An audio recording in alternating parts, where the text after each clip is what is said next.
Saludos a todos, bienvenidos, gracias por apoyar siempre el canal y los videos que publicamos. Y ahora vamos con un tema puntual de seguridad en El Salvador que marcó un hito histórico y fue incluso retomado por grandes medios internacionales por lo que representaba, aunque algunos siempre lanzaron críticas.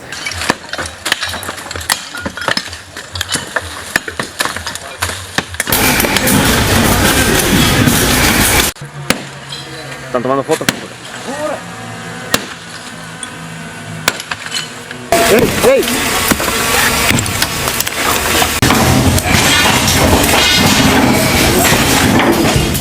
Pero durante casi 3 décadas, después de los acuerdos de paz en El Salvador, como todos saben, las pandillas, la Mara Salvatrucha y el Barrio 18 se erigieron como los verdaderos gobernantes de El Salvador, imponiendo su ley por encima de la del propio Estado, convirtiendo así las colonias enteras en feudos, dictaron reglas de vida y de muerte y cobraron tributo a millones de ciudadanos indefensos. Pero con el ascenso de una nueva administración, después de una ofensiva estatal que erradicó de raíz este problema y un tema en particular que hizo mucho eco de cómo su poder se extendía incluso hasta los cementerios, que fue muy emblemático. Espacios donde ni la muerte significaba escapar del dominio de las maras, es decir, la gente incluso ya muerta estaba bajo la estructura de poder que tenían estos grupos. Allí levantaron territorios otra vez exclusivos, marcaron las tumbas con símbolos y colores distintivos, perpetuaron la presencia de su imperio criminal en las lápidas que todavía contaban la historia de un país que seguía muy sometido desde la vida hasta la muerte. Las pandillas eran un gobierno de facto que se extendía por cada rincón del país, por cada actividad cotidiana de la gente, llegando hasta la sombra de los cipreses en los cementerios donde se volvieron puestos de control. Las clicas imponían el precio del último trayecto después de abandonar el campo de los vivos. Autorizaban o negaban permisos de sepultura y en las zonas bajo su control imponían cobros aparte de la renta que alcanzaba a todo servicio y vecino. Quien no acataba arriesgaba la vida, por supuesto. Incluso llorando la muerte, la población debía pagar a las pandillas por el último adiós, por sepultar a su familiar. En ese mapa de fronteras invisibles, las familias sabían que entrar a un camposanto controlado por la pandilla rival podía también ser sentencia de muerte. Hubo entierros prohibidos y cortejos desviados para no cruzar esas líneas invisibles que eran mortales, y cuando alguien desafiaba esas reglas, el luto estallaba con el plomo. Ataques armados durante funerales y tiroteos incluso dentro de los cementerios quedaron documentados por décadas a lo largo del dominio de estos grupos. Era el mismo guión que se vivía en las calles, en las escuelas, en todos los lugares públicos. Un país partido por límites de facto donde todos pagaban y se respiraba el miedo. Trasladando esto hasta los últimos llantos que a veces eran los mismos pandilleros que habían matado a esa gente. En la mayoría de los cementerios, incluso las pandillas tenían sus propios colaboradores, quienes eran los autorizados para cavar la fosa y verificar el correcto procedimiento del funeral que las pandillas establecían, y quienes llegaban, si eran autorizados o no, a decir el último adiós a esa persona. Incluso en las festividades del Día de los Difuntos, toda la población sabía que, debido a las amenazas de estos grupos de las pandillas, muchas personas no podían asistir a enflorar, a pesar de la tradición. Las reglas eran de sobra conocidas, que solamente podían ingresar a esos lugares si los visitantes residían en una zona en las cuales predominaba la misma estructura criminal. Y hasta los mismos empleados municipales asignados para atender los cementerios, los que deberían tener el control, acataban las órdenes que daban las pandillas, no de las autoridades. Y le decían a la gente: si usted llega ahí, rápido le salen los mareros, los muchachos, y le preguntan a qué va y de dónde viene. Esto incluso a pesar de presencia policial en dichas fechas del 2 de noviembre. Esto demostraba que las pandillas tenían el poder absoluto incluso en estos lugares. Pero con el nuevo Estado, un régimen de excepción, después de varios meses en un despliegue sin precedentes contra estas pandillas, lanzado por el nuevo gobernante Nayib Bukele, se desmanteló este poder progresivamente.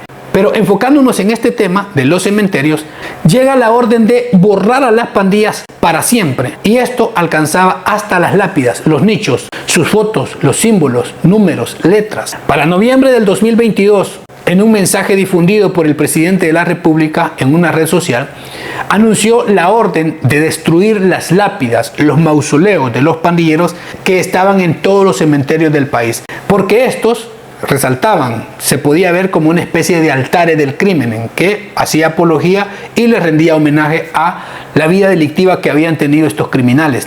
La instrucción fue ejecutada con precisión militar. Reos con uniformes en fase de confianza, escoltados por policías y soldados, arrancaron las cruces con las siglas de la Mara Salvatrucha y el Barrio 18. Rompieron con martillos todas aquellas placas de mármol y desfiguraron los grafitis que estaban tallados en piedra.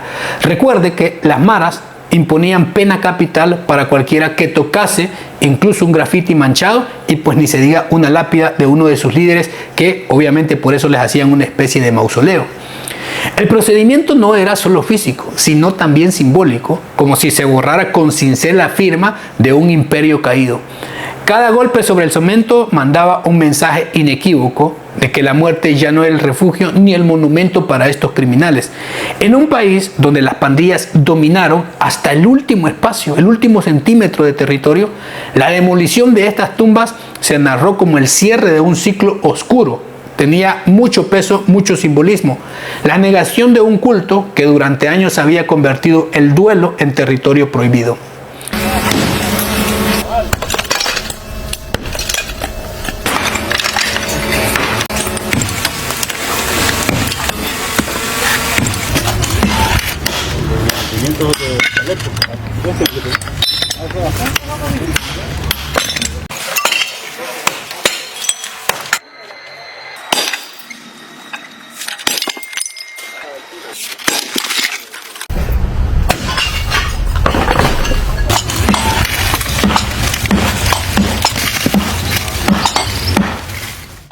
En el lanzamiento del proceso de destrucción de las lápidas pandilleras, Bukele expresó que destruir a las pandillas que estaban tan enraizadas en la sociedad salvadoreña no era un trabajo fácil, pero que de hecho siempre se creyó que era imposible. Lograr esto requería muchas acciones simultáneas. Una de ellas era destruir sus símbolos, su sentido de pertenencia y toda su memoria que exaltaba la muerte.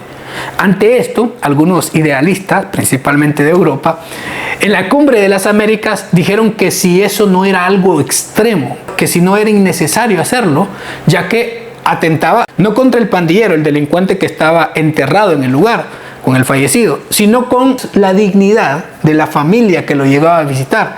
Pero ¿y el resto de familias qué? Se defendía el derecho hasta del criminal que estaba enterrado. Decían ellos que la familia del marero llegaba a enflorar y a recordar al delincuente sepultado, a llorarlo. Le preguntaron al vicepresidente Félix Ulloa sobre los derechos que tendrían estas familias y el daño que podía representar la destrucción de las tumbas. Más de algún activista de derechos humanos resaltó con mediana indignación por etiquetar tal acción como una falta de respeto a los muertos y al derecho de los dolientes a despedirlos y celebrarlos con dignidad. Pero incluso esos mismos eran los que no respetaban la moral, la dignidad ni la misma vida de las personas. Con las pandillas y con un hecho que ha ocurrido ahora con la destrucción de tumbas de algunos miembros de la Mara Salvatrucha, y el director de prisiones ha dicho que no merecen reconocimiento. Son pandilleros, pueden ser delincuentes, pero sus familias también tienen algunos derechos. Y a pesar de la perspectiva romántica de ciertos organismos sobre la destrucción de las lápidas, la opinión popular, en un consenso muy amplio, la ciudadanía vio tal medida como un acto de justicia simbólica, una forma de borrar la glorificación de quienes habían sembrado tanto miedo y violencia y lo seguían haciendo desde la tumba. Y con esto, obviamente, enviar un mensaje contundente que ni la muerte les otorgaba impunidad. Y desde el pueblo sufrido a manos de estas maras se rechazó la tesis de que el derribo de estas tumbas cruzara los límites éticos. Al afectar la memoria de los fallecidos y la sensibilidad de los familiares, que aunque alejados del crimen, se vieron obligados a presenciar la demolición de las lápidas y altares en los cementerios. Pero sin bajar la presión en el despliegue antipandillas, Bukele fue contundente y defendió la destrucción de estas tumbas de pandilleros, argumentando que no se trataba de una prohibición de enterrar a los miembros de las pandillas, sino de evitar que sus tumbas siguieran siendo símbolos de glorificación de esos criminales. Comparó esta medida con la desnazificación en la Alemania posterior a la Segunda Guerra Mundial, donde se prohibió toda la simbología para evitar la apología de ese régimen. Bukele enfatizó que la destrucción de las lápidas con símbolos de pandillas tenía como objetivo claro evitar que se convirtieran en santuarios para los criminales fallecidos, asegurando que los cuerpos de los pandilleros no eran tocados, pero sí todo símbolo iba a ser eliminado y derribado para no glorificarlos. A los presos, para que fueran a destruir las lápidas, las tumbas de los pandilleros. La gente lo aplaudió, aquí y afuera. Nosotros no estamos prohibiendo que los pandilleros tengan tumba. Lo que estamos prohibiendo es que la tumba diga Mara Salvatrucha o que diga Pandilla Barrio 18. A partir de la aprobación de la ley de proscripción de pandillas, están prohibidos esos símbolos. No se puede tener símbolo de pandilla en ningún lado, ni en el graffiti, ni en la casa, ni en el cuerpo, ni en la tumba. Están entrelazados en la sociedad salvadoreña, están en todos lados, hasta en los cementerios. En el contexto de la ofensiva de seguridad de Bukele, la destrucción de las tumbas de pandilleros formaba parte de un plan mucho más amplio. El gobierno estaba en pleno proceso de borrar todo grafiti de paredes, desmantelar cualquier santuario urbano, casas destroyers y eliminar cualquier símbolo que glorificara o recordara las pandillas. Cada muro pintado con las siglas de las maras MS y el A18 era eliminado, borrado. Cualquier altar improvisado en las calles o plazas desmantelado, y también hasta las lápidas con las insignias pandilleras fueron derribados de los cementerios. La estrategia no solo buscaba despojar a los criminales de la imagen pública, sino enviar siempre el mensaje claro a la sociedad. El Estado recuperaba el control de los espacios públicos y privados y nadie, vivo o muerto, de estos sujetos podía convertirse en ícono de terror o de impunidad.